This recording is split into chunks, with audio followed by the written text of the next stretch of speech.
approach therein. So in today's article, you will have an interesting way of looking at the concepts, and I'll give you a brief context. What is my expectation today from you? I'll clearly tell you.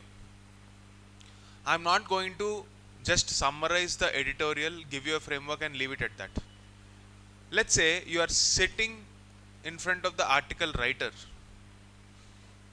I want to understand how will you counter with logic.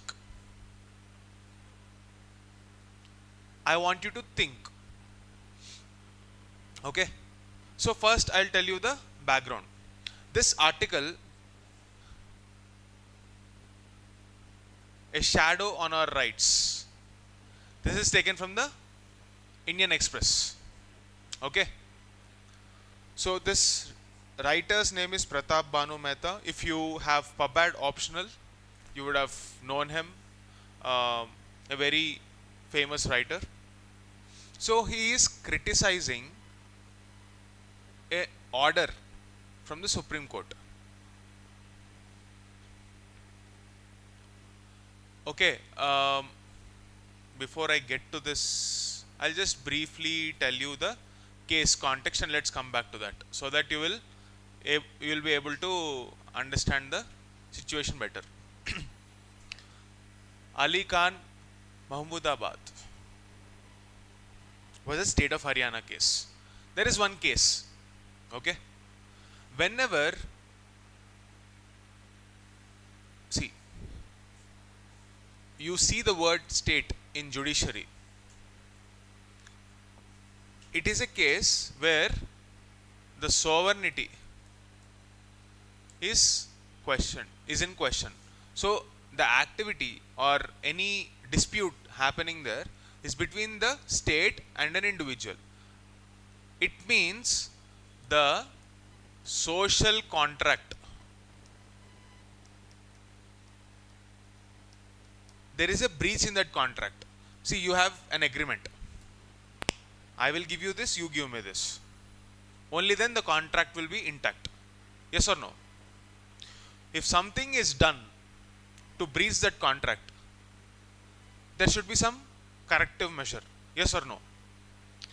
Therefore, in that context of that social contract, if something is breached, that social contract will break down. Therefore, in any criminal case, any crime is therefore taken as an action against the state. So whenever you see this state, it's usually a criminal case against the state. Even if it is a murder case, for example, the state is a representative of the victim in that case, because state is protecting collectively the rights of all the people. With this context, understand this situation. There is a university called Ashoka University. One professor of that university, Mr. Ali Khan, in the context of the briefing given by our armed forces, Sophia Qureshi, she was giving the briefing. So he made a comment. Wherein he was talking about how the how the government is probably misrepresenting the situation of secularism in this country, and he made some comments. The women commission and the women groups in Haryana found this to be very objectionable, a very demeaning against the modesty of women. And secondly, they also found that these comments were inappropriate in a very sensitive situation where two countries are facing some trouble. When we are almost like in a warlike situation, those comments can fuel communal hatred. That's what they believe. So that professor was arrested, and usually bail would be given without any condition. But in this case, Supreme Court gave a bail on the condition that he doesn't speak anything. Okay. So the article writer, Mr. Pratap Bhanu Mehta, believes that this is against the constitutional values. This is against the rules established, the fundamental rights, and the whole concept of constitutional morality. Because bail is supposed to be unconditionally given. And Supreme Court is creating new precedents. It is setting new kind of examples. It is saying that, I can create law. The law does not have, according to Pratap Bhanu Mehta, the law does not have any provisions where court can say, I will give bail only on certain conditions. Okay. Now, this is the case. What is your counter, logical counter to Pratap Bhanu Mehta? If you were sitting in an argument with him, can you think of an argument?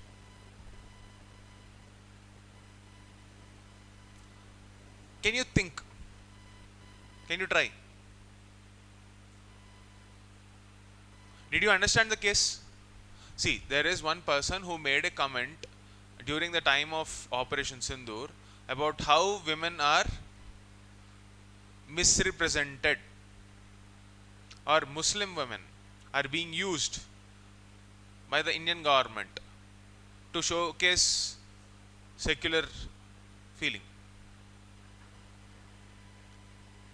And therefore, the people, the petitioners felt that this was offensive and also probably inciting hatred during a very sensitive time.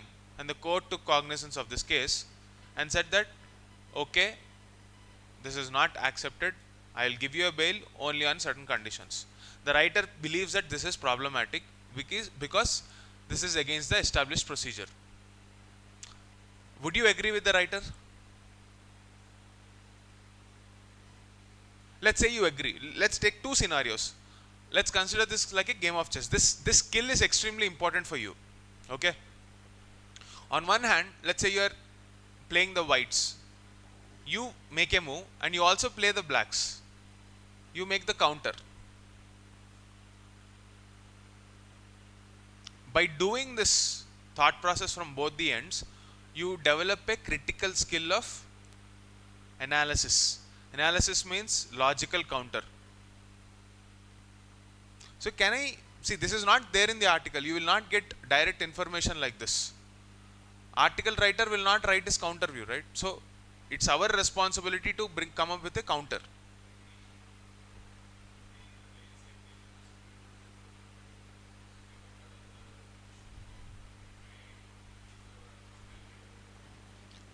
Okay. No, let's not get into information of what Supreme Court said or what. What is your thought? I want your original thought to come out on basis of certain principles. Let's go. Till now we have been repeating almost every day that state and individual are bound by a social contract, and the concept of state is dependent on sovereignty. If there is a possibility of any action affecting that sovereignty, judiciary as a protector of the constitution, is it not supposed to put restrictions? Is procedure more important or the cause more important? Okay, let's say there is no law right now. Okay, there is no law. Yes, the article writer is pretty much right on citing that we don't have a law at this point of time.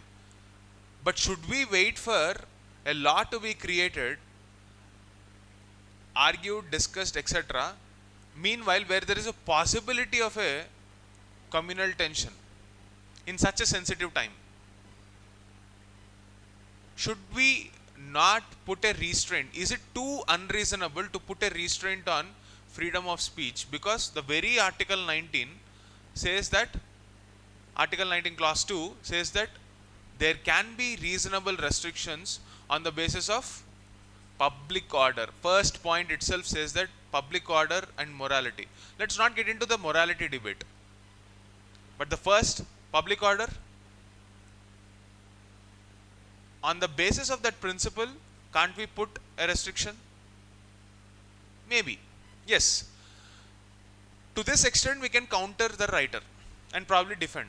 But what we cannot defend is leaving the Supreme Court's order at just that gag speech. Gag speech means you are not allowed to speak something. This cannot be allowed indiscriminately. There should be a premise and condition under which judiciary should come up with this kind of orders. Otherwise, we will have to agree with what the article writer says. It will set a bad example. Okay, I agree, now it is a very sensitive time. The Supreme Court had to take certain decisions. To that extent, we can agree. But it is not acceptable in normal times. But unless you codify it through a law, unless you uphold it through the procedural integrity, meaning if you want that to be a norm, like in every time such kind of a situation comes up, we need a proper framework of approaching that issue, right? It cannot be just as you wish, because that is not the job of judiciary. Creating laws is not the job of judiciary. It becomes a case of judicial overreach. Clear? Separation of powers concept is linked here. With this context, let us now look at the whole framework of justice, judicial interpretation, and the concept of liberty, and how to come up with a generative framework of points. How can we generate points in a logical way? This is the skill I want you to learn through this article. Okay? This article can be quoted as an example or an argument to defend your case. Is that clear? Did you understand the case completely? Clear? Okay. Now let's go back.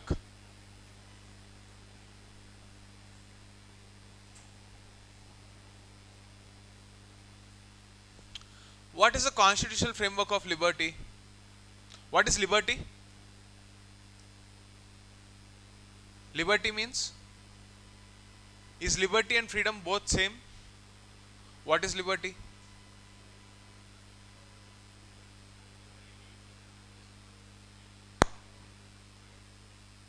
Liberty and freedom are two associated concepts.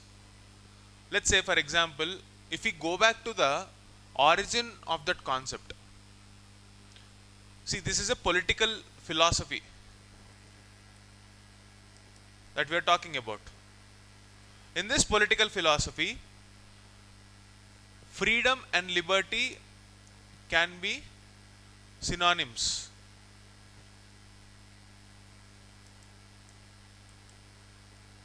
Let us understand how this concept of freedom came first. What is the difference between, let's go back to the evolution time, Charles Darwin, Darwinian theory. Do you know what this is? Survival of the fittest. The reasons why human beings are considered to be the most superior species, is there any reason why? Because of our ability to think. So if you put an animal and a human being, obviously human being is considered on a higher pedestal. But if you put two individuals, both of them can think. Now what? Now if I stop one individual from thinking and only allow one, and he chooses not to think at all, this guy has the ability to think but is not allowed to think. This guy has the ability to think, he is allowed to think, but he won't think at all. Do you want to encourage that kind of a society? What makes a person human? The ability to think. Right? So, freedom is the nature of a human being, because you are free to think. This is the nature. you describe a human being by the amount of freedom they have to do something. Freedom of thought, therefore, is the fundamental right. Why is it called fundamental? Fundamental means something so basic without which you cannot exist. Human rights are called fundamental because without them there is no difference between human beings and animals. Clear? That is the concept of freedom. Now, freedom is associated, this is a nature of human being. Now, liberty means in the political sphere, in the concept of the state, you are ascribing a certain amount of liberty to that individual as a part of the social contract. So, freedom is like the nature of human being. Whatever upholds that nature is associated with the concept of dignity of human beings, without which you cannot be human beings. But if the same concept is extended to your political participation, your political participation and participation in the idea of the state should be within the ambit of this political definition of a state. So, whatever activities come under a reasonable social contract, that is called liberty. Whatever empowers you to be a part of that state and develop becomes a part of that liberty. Okay? So, Article 21 enshrines the right to personal liberty, which encompasses fair bail jurisprudence.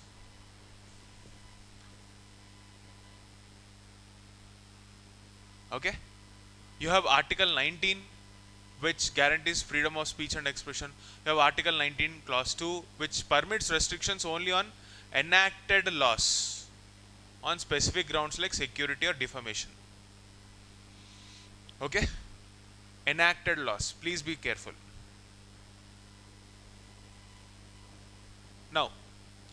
Now let's talk about, you understood the case, you understood the principles of freedom, liberty. Now we are coming to an associated concept of constitutional morality, which is also a mains question in 2021. Define constitutional morality. This was a question. Where will you find this? In latest newspaper articles and also your NCRTs, Indian Constitution at Work, basic chapter. The first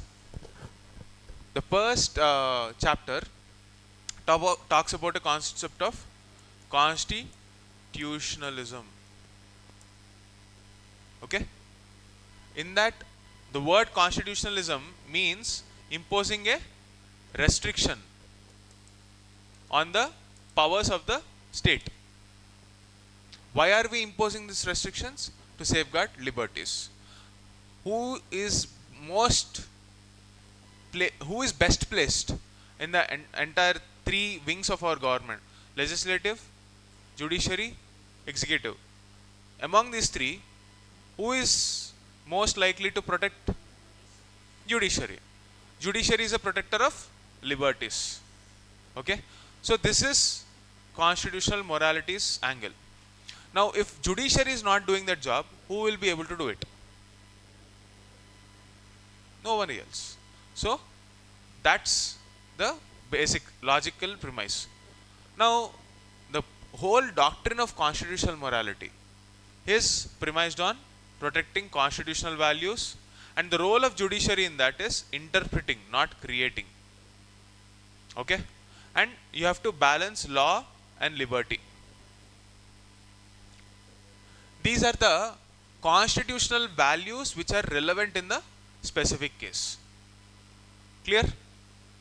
We are not only learning the concepts here, we are also learning the structure of how we have to present our argument. Once you understand how to structure your argument, you can condense it. You can condense it and present it in such a way that it is communicated in the shortest possible way. That is how you write your mains answer. So the training of writing a good mains answer starts from understanding the concept, reorganizing your thought, structuring an argument, condensing it, by-hearting it, writing, repeating. These are the steps. Clear? One by one.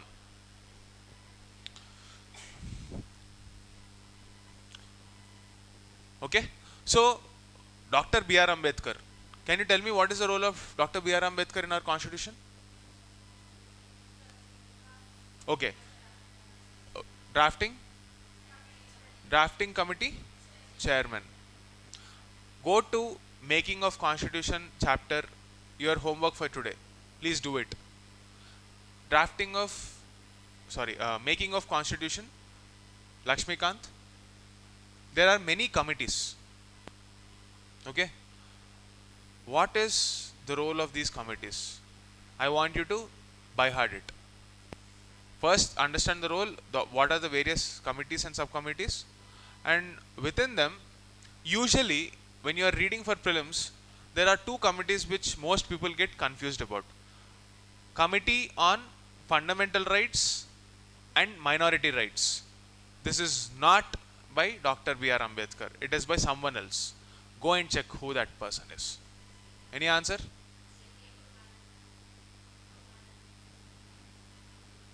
Okay, go back and check. So, anyway, coming back. Constitutional morality, you understood the concept, right? Why does it matter for us to uphold this constitutional morality? What will happen if we don't care about it? We will structure the argument in the context of this case, because that is what the writer said. Firstly, the writer believes that it will set a very dangerous precedent, because preemptive censorship can establish a dangerous norm. Now you can quote national security situation and censor a person from freedom of speech.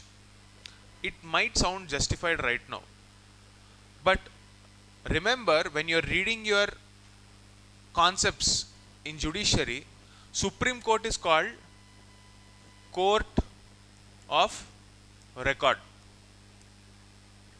What does this word mean?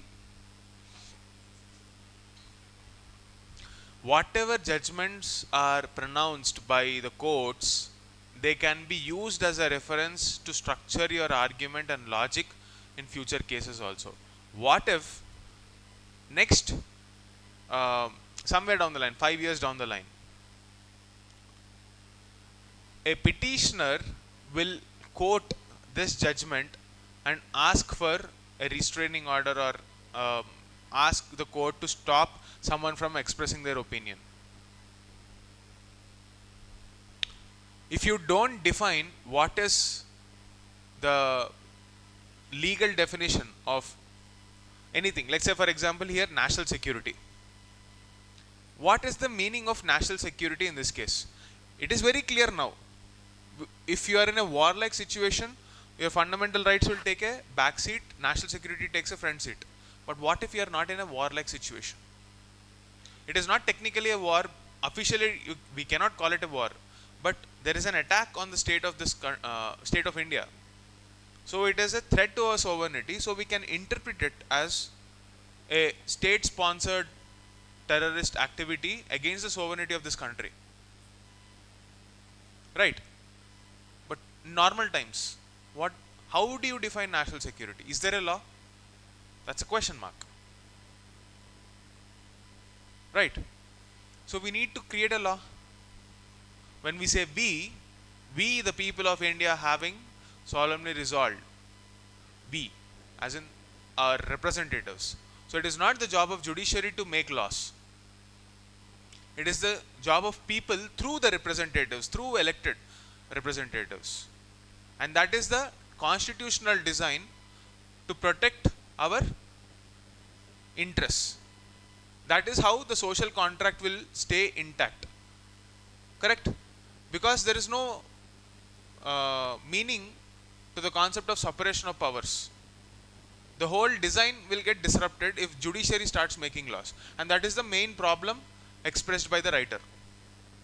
So this sets a dangerous precedent, because Supreme Court is a court of record. Someone in the future can quote this case and say, please impose a restriction on the freedom of speech of someone. Fair enough argument.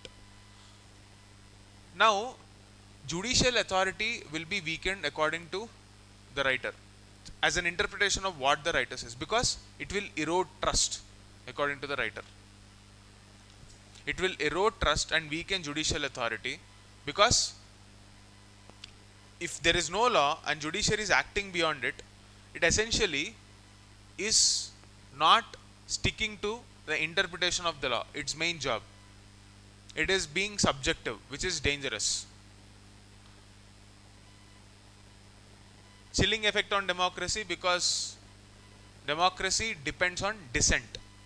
Dissent means the ability to criticize. If you are not allowed to criticize in a government, allowed to criticize a government, there is stagnation in the thought process. See, we are challenging the article writer to a certain extent, right? If you want to support him, how much can you support him? If you want to oppose him, how much can you oppose? This gives a very balanced approach to your thought process. Do not accept any thought absolutely. Your ability to make that sense of judgment is what makes you a good policy maker. Correct? Finally, the article writer says that assuming a legislative role may breach the constitutional separation of powers. See, if you want to say why this is bad, you need to use certain keywords which are premised on the principles established by our constitution. So these are the keywords: violates separation of powers, chilling impact on democratic processes, acting beyond the law weakens judicial authority, preemptive censorship can establish dangerous norms. Keywords: complicated ideas are presented in short phrases. And for all of these points, if you want to write, see, this argument can be given for any case where there is a conflict between judiciary and executive. Same keywords can be used, and for all of such cases you can use this same case. Ali Khan versus State of Haryana. Just write one example, that's over. This is how you have to use our newspaper articles. Now, you understood the framework of liberty, you understood the importance of doctrine of constitutional morality, you understood the case study. Now, you will understand one more concept called proportionality principle.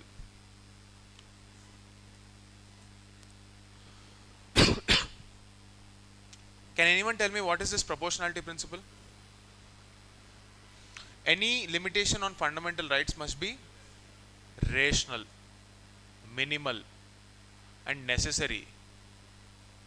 3 keywords that you have to focus on. Reasonable restrictions, Article 19, Clause 2. There is a philosophy behind that. That philosophy is called doctrine of proportionality. It should be rational. There should be a logic as to why we are imposing, right? So let's take the case of this professor. Is there a logic from Supreme Court's end? Is there a logic? Yes, the logic is we are at a very sensitive time, so such comments need not be necessary at this point of time. That is our logic. Second, minimal. What do you mean by minimal? It should not be beyond what is. Let's say, for example, would you impose a death sentence for stealing, a matchbox? No, right? Sounds ridiculous, right? But what is ridiculous, what is not ridiculous? Who are we to decide? Whose job is it to set some standards? It is the job of both legislative and judiciary, and they should come to an agreement. See, you make a law, if you think this is not right, judiciary can say this is not valid on these principles. So there should be an agreed framework of approaching an issue. So that minimalism is a subject matter of debate. The debate. that can be debated. So this is the reason why that vague open-ended statements can cause lot of litigation. And necessary, again this is also open for debate. We believe it is necessary, the writer believes that it is not necessary. How can we settle this? So right now, since it is not having an adverse impact on the person who is asked not to speak up on this issue, it is reasonable till the situation is settled. But is it minimal? Is it necessary? This is a subject that we can debate about. And this is why there should be a conversation on the principle of proportionality. Okay? Whatever we do should be statutorily mandated. It is not subject to the wishes, whims and fancies of any wing of the government, either legislative or judiciary. There should be a logic as to why we are doing this, right? That is the proportionality principle that you need to understand. So since the article writer is talking about a case where this is judicial overreach, a concept where judiciary is acting beyond its jurisdiction. Let's say you have to stop here, you have to just interpret the laws.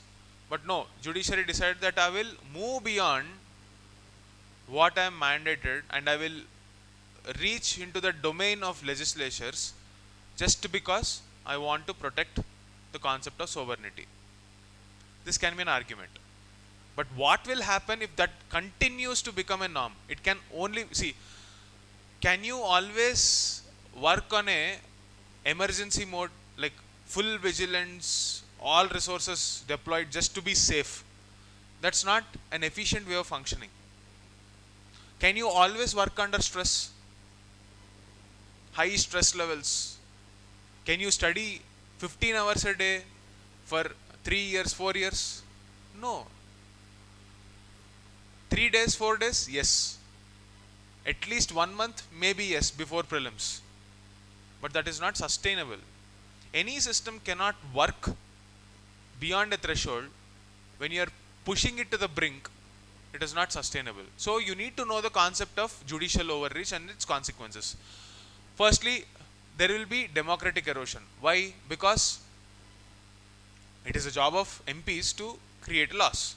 And here you are making laws on behalf of legislature. Then what are the legislative houses for?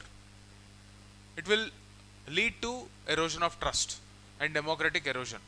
Because the quality of democracy depends on the amount of public will that is translated into action. Here there is no public will. That is not the job of judiciary. Second, it will weaken judicial authority. Okay? See, the reason why I am repeating all these points in different contexts is because you never know how question will be asked. Whether they will ask in the context of proportionality, whether they will ask in the concept of judicial overreach, you don't know. You should be able to frame your argument in all these cases. That's why I am asking this. Okay? Next up is separation of powers violation. And the same point, precedent setting, like it will be a bad precedent. Same points you will be reworking and arguing depending on the way that question is posed. Okay? Now, what is the threshold for judicial intervention if the question is asked in the context of judicial overreach? Courts must satisfy necessity, legality and proportionality tests. As simple as that. Okay? Understood? Now, what should be a balanced approach? Courts must defend liberties unless explicitly restricted by law. So, article writer says that we have to stick to law. How can we know? You should apply the legality test. There should be a clear statute. See, if the law says, let's say for example, BNS or IPC previously, there is something called section 153 in IPC. If that section says okay, you can impose restrictions, then it is okay. If the section does not say anything like that, don't create, don't interpret. That is what the article writer says. They should have a very clear statutory basis. If there is no law, you should tell the logic as to why this action is taken, and that action should again be based on some other law. Without law, don't give any orders. That is what the article writer suggests, which is fair enough. You have to maintain neutrality. Courts should act as referees, that is umpires, and not regulators of public morality. See, time and again, you will notice that high courts will give one judgment, Supreme Court will give just the opposite of that. There were many controversial cases where, did we discuss this concept of transformative constitutionalism? No? Okay. To explain this point, I'll just tell you about that transformative constitutionalism also. See, if you take the history, of judiciary and how judiciary interpreted various cases from 1947 till present times, you can divide them into various contexts.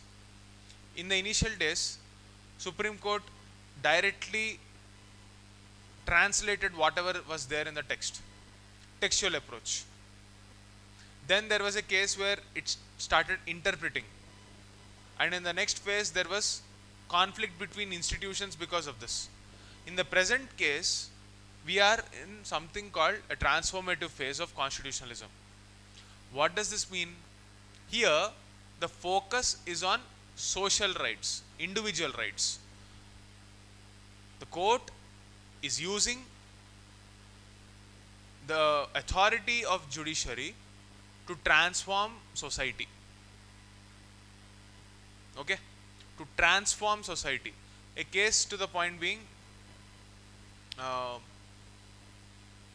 Sabarimala judgment, women being allowed. So again, that's a very different debate. But in this transformative phase, the emphasis is on Article 14, individual liberty. Individuals are given priority over institutions. So this becomes a situation where the court is trying to teach the society through law elements of morality. For example, LGBT issue, same-sex marriage, all this are issues of public debate. Society may not be ready, but the courts should evaluate them based on certain principles. Equality, for example. When you want to treat them equally, what are the consequences? How should the society be like? How should the state act like? These are the kind of issues through which the courts will argue their logic. Clear? So, this issues of morality should again be only suggestion to the legislative. It should not be like the Supreme Court or any judicial body directly making laws.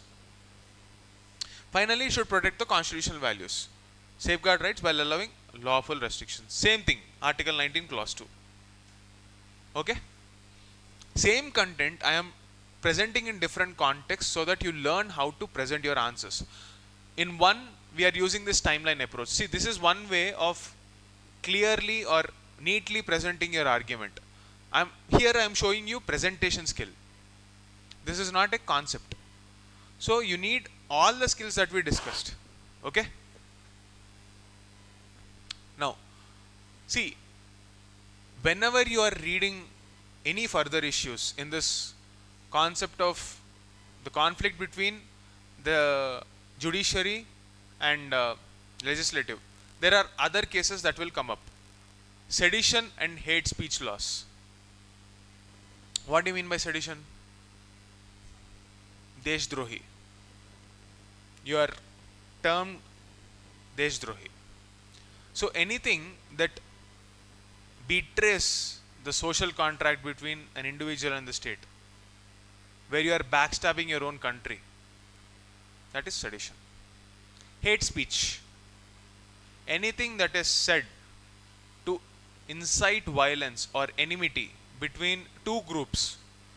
That groups can be formed on the basis of religion, region, caste, gender, whatever may be.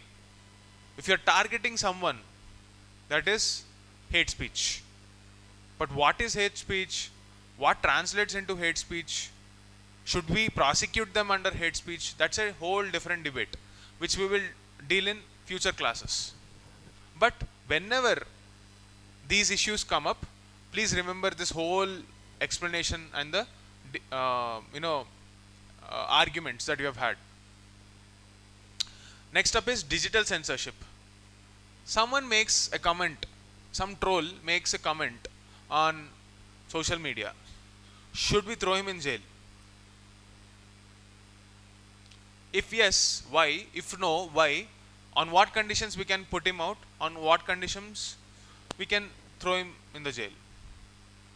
There should be some structure to that whole thought.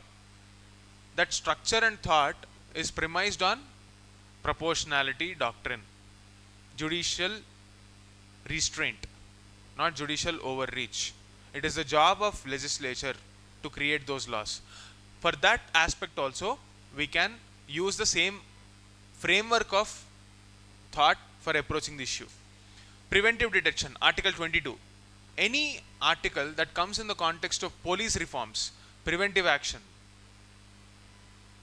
preventive detention, because we are directly imposing the limitations on liberty of the individual. On what conditions is it justified? What should be the role of the judiciary? In that context also, you can have a similar argument. With this, now let's go to the first slide. You can note this down.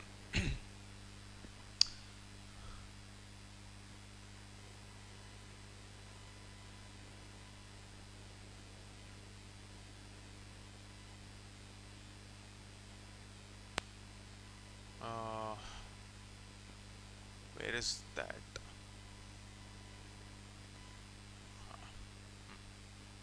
Yeah. You can use this framework, direct. This is the metric on which you can generate answers for all these issues that we have discussed. Okay? Firstly, whenever there is a conflict between judiciary and legislatures or executive, the first point that you can think of is doctrine of liberty. What is liberty? We have already discussed. Second, interpretation. How are we as in courts, how is the court interpreting this? Is it a case of judicial overreach or within the boundaries of the law? Second aspect, judiciary must not improvise moral codes, must act within the constitutional framework.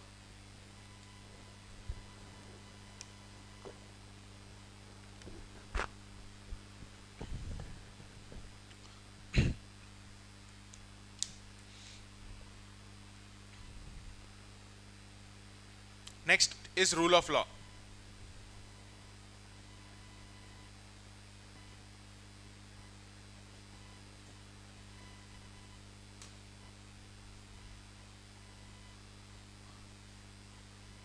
Here you can talk about this judicial excesses, impact of exceeding your limit, your as in judicial limit. How will it undermine or reduce the respect judiciary has? Same logic goes for legislatures also. It is not the responsibility of judiciary to create laws, and legislatures cannot interpret as per its own wishes. it should be subject to the jurisprudence. Understand this word, jurisprudence.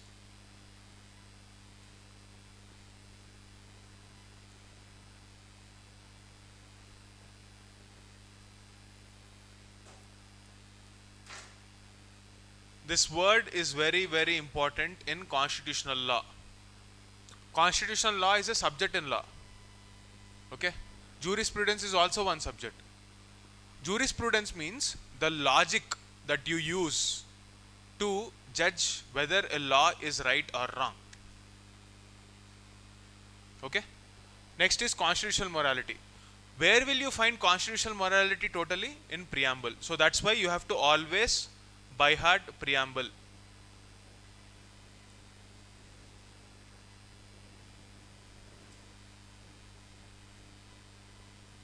Okay? Whenever you are having a debate on this kind of issue, you should know clearly the threshold. Meaning, okay, you are now crossing the limit. Here is where judiciary should enter. You should have a clear-cut idea. What is the threshold? Restrictions must pass the tests of necessity, legality and proportionality. We have discussed, right? Clear? This is the framework in which you can frame your argument. In the introduction, you will talk about Article 19, 14 and 21, the golden triangle. 14, 19 and 21.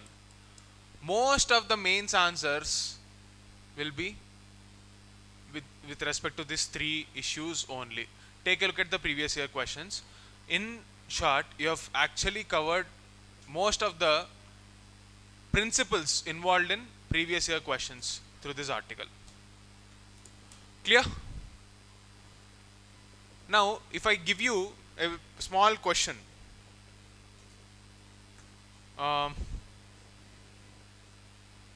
what are the implications of judicial overreach? Examine. 10 marks.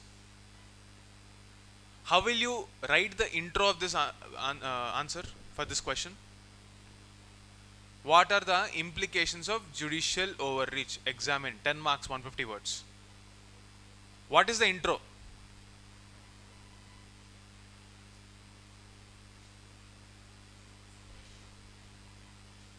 You can use this case as an example, fine.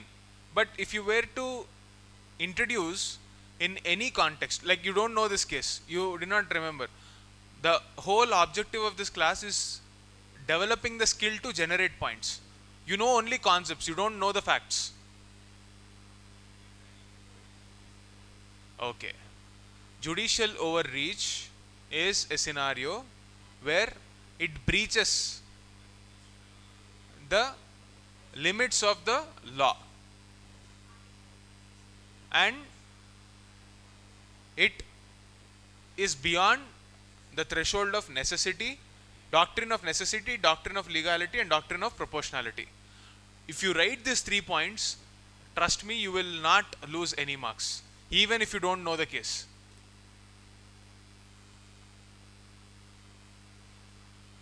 Then write, why is it a problem? This breaches the golden triangle of Article 14, 19 and 21. Fundamental rights, Article 14, 19 and 21. And put that in a triangle. And within the triangle, write breaches the golden triangle or breaches the limits of judiciary. Clearly, it will communicate that you know the concept. And if you know one step ahead, if you want to go one step ahead, example, write one case. Can be any case. Anything. Anything where there is probably judicial overreach. However, this has both positive and negative analysis. Write down positive points, negative points. It should clearly communicate visually that you know both positive and negative. You are not only blinded by one side only. And this is how you present your answers. Anything, you can put anything. That can be conclusion. See, how to structure your argument. Like I told you, A, because you are arguing in your body, therefore C, which is conclusion. Clear? A because B, therefore C. What am I saying as an assertion? Judicial overreach is not good for democracy because these are the points. Therefore, we should uphold the, what is the logic here? What should be the ideal? So you are writing norms, normative. Normative means, what do you mean by norm? It is the ideal situation. In the ideal situation, what are you trying to do?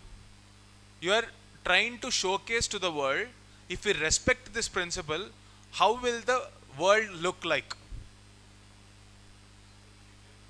When you say you should always write positive conclusions, why are we writing positive conclusions? There should be a logic, right? The positive conclusion will tell us the benefit of respecting that principle and how the world would look like if we respect that principle. That is the logic of writing this. Clear? This completely covers the concepts of judicial overreach and how to structure your answers for mains, how to take content from any newspaper article within the ambit of this framework. Clear? No matter which article, where you read, how you read, if you remember this concept, you will be able to master newspaper reading. Clear? Great. Now,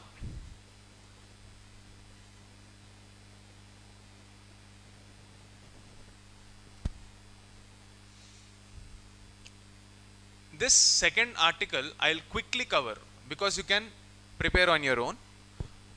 There is nothing much, there is no need of structure, you just need to know the story behind it.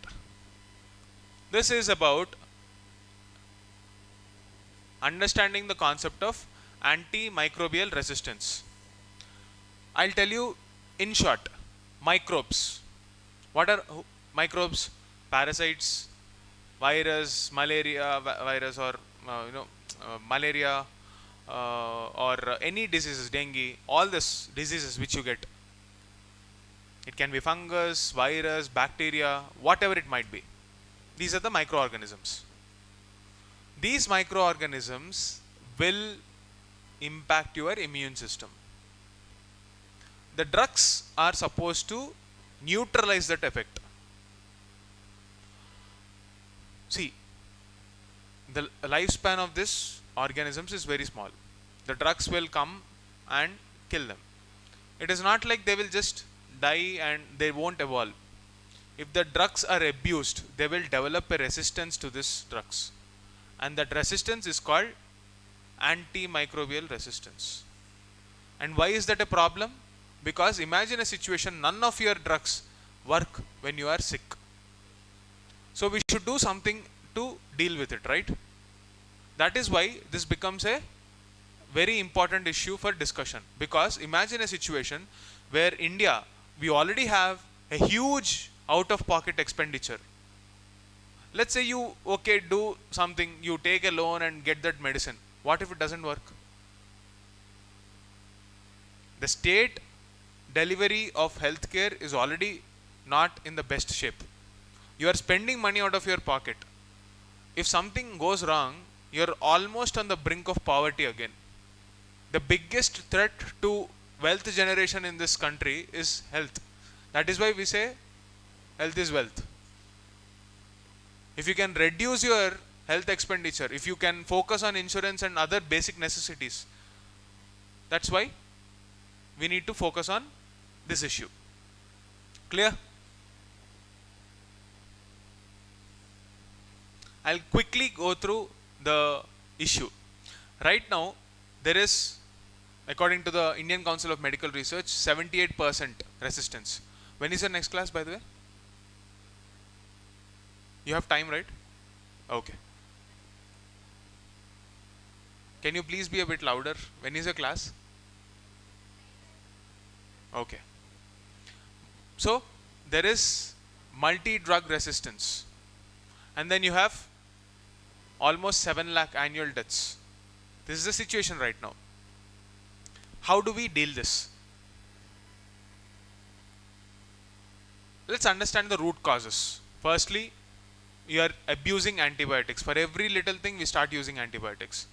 Healthcare practices, we are not focusing on prevention. We are not focusing on infection control. We are depending blindly on antibiotics, which is not a good practice. Agriculture use. In poultry industry, agricultural industries, agri products, processing, we are non indiscriminately using non-stop usage of antibiotics is happening, which is impacting our health. Next up is diagnosis. Since we don't have enough capacity to carry out a diagnosis, we give broad spectrum antibiotics. See, drugs work best when you know what to attack. If you give a generic thing, it's like multiple choice questions. I don't know what is the answer, so I'll give you multiple options. You take whatever you want and discard the rest. So you are giving a broad spectrum antibiotic for everything, when a diagnostic test can actually tell you what is the problem. But since diagnostic tests are so expensive, it's so expensive that most middle class families will be disappointed if they don't detect a disease after spending so much. The purpose of diagnosis is not to get return on investment. It is just to prevent. But the whole attitude is, it's justifiable. It will be like, oh damn it, unnecessarily I spent so much money. I didn't have anything. You should be glad. But that's the whole attitude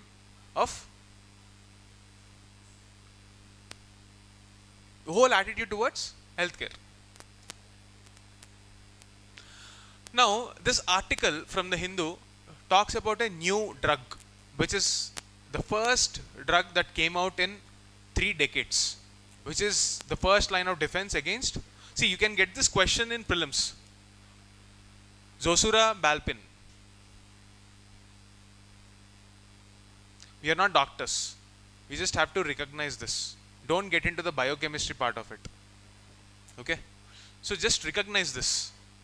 And the whole problem with this is that the cost of making this is so expensive, and if there is no return on investment, no pharma company will be willing to produce more such drugs, because R&D is very expensive. And we want things cheaply, we won't incentivize the companies, the governments won't contribute. How do you think the healthcare can get better? So this is a whole different debate altogether. But just remember this. This is a context where we can talk about the gaps in our healthcare system. Firstly, we talked about diagnosis. We don't have enough diagnostic centers in rural areas. We know how we suffered initially when we had to take RT-PCR tests during COVID. Reverse transcriptase, polymerase chain reaction. What is PCR, etc. we will discuss in normal science classes. But I'm just giving you an example. We did not have that kind of infrastructure. Infection control and R&D ecosystem, already explained. Now, how do we deal with this? Do we have an action plan? Yes, you have this national action plan on AMR. What should you do? First, carry out a surveillance of the present situation. Then, focus on infection reduction. Then, focus on reducing or optimizing the use of antibiotics by a campaign, and then R&D investment. Common sense. You don't have to by heart something. It's basic common sense. Understand the problem. The policy should be exactly the opposite of that. Problem ka solution. Clear? One health approach. This is what you need to know. This is not a unique innovation of India. This is a global practice. Even WHO did not pick it up out of thin air.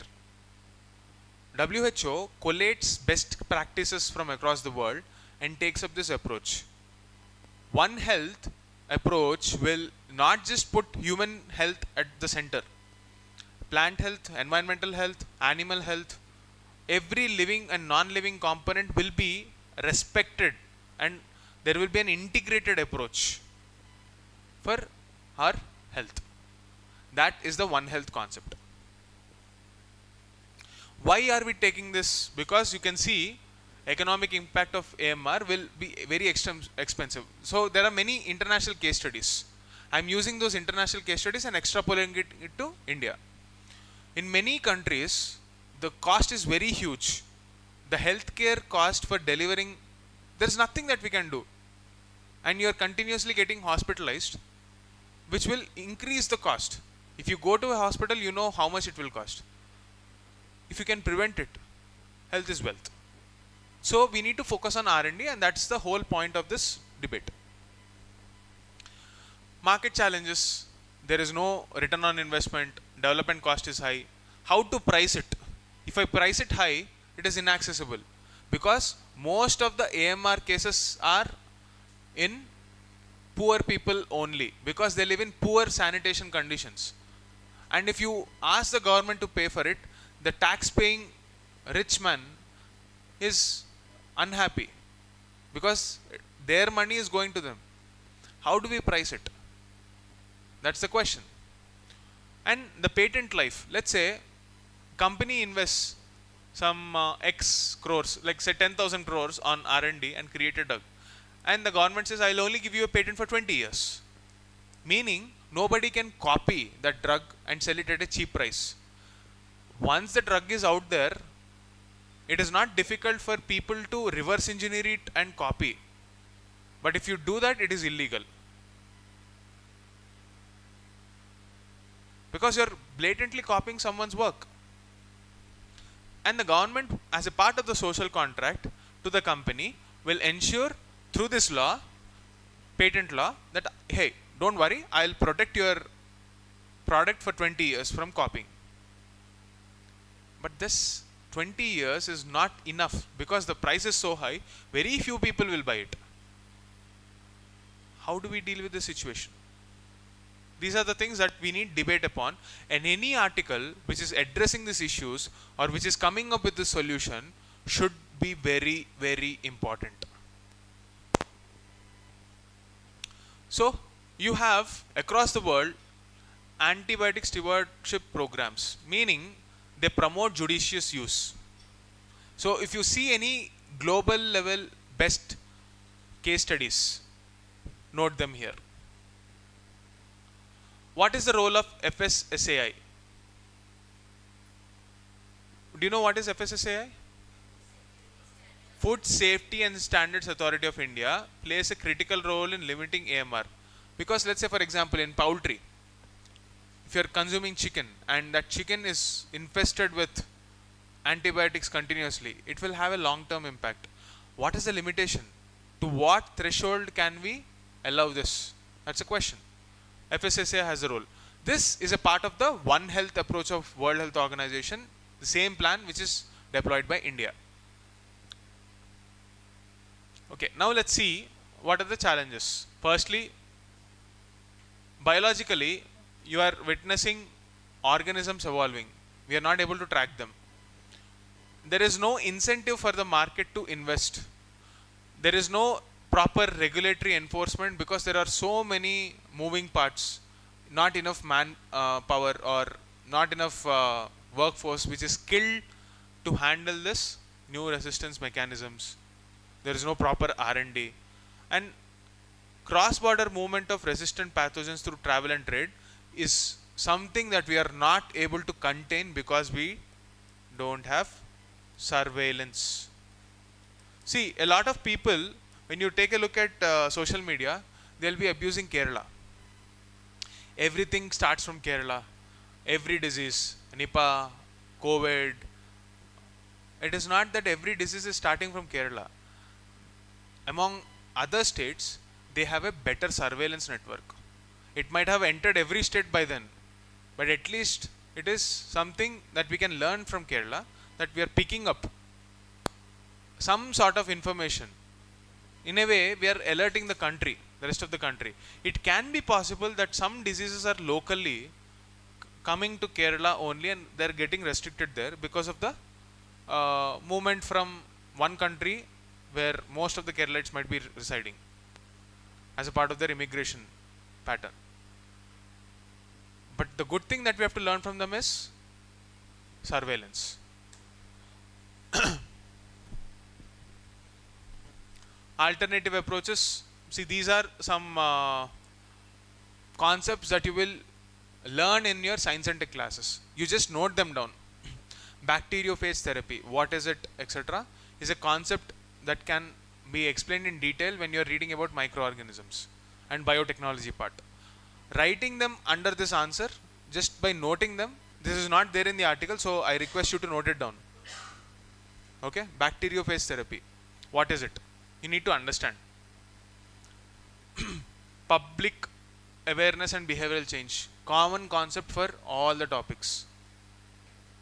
Okay, because without participation of public, we cannot achieve change. Now, health is a state subject. Unless and until, you know what is a state subject?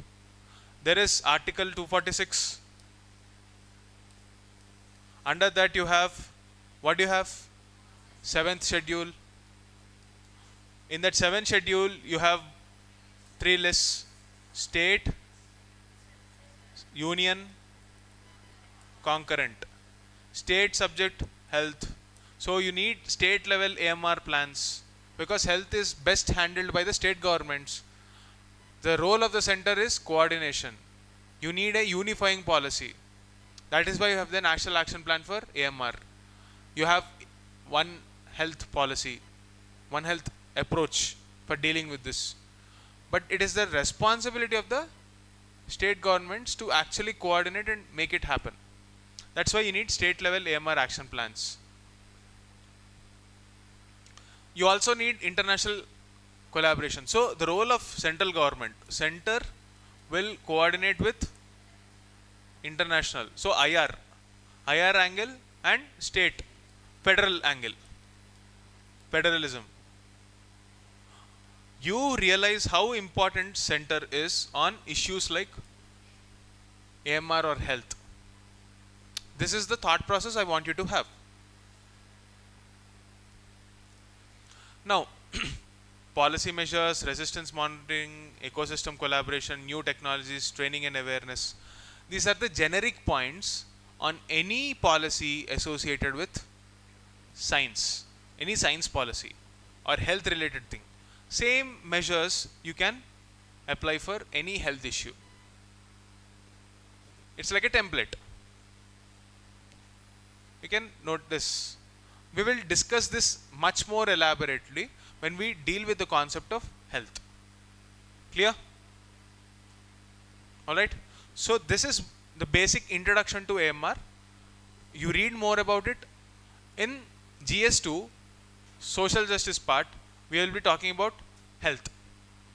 Alright. When you're talking about health, in that AMR is one component. In that AMR, this framework can be used. This is a subtopic in the overall concept of health. This is how you have to structure your entire argument. Clear? Great. That's it for today. We'll meet tomorrow.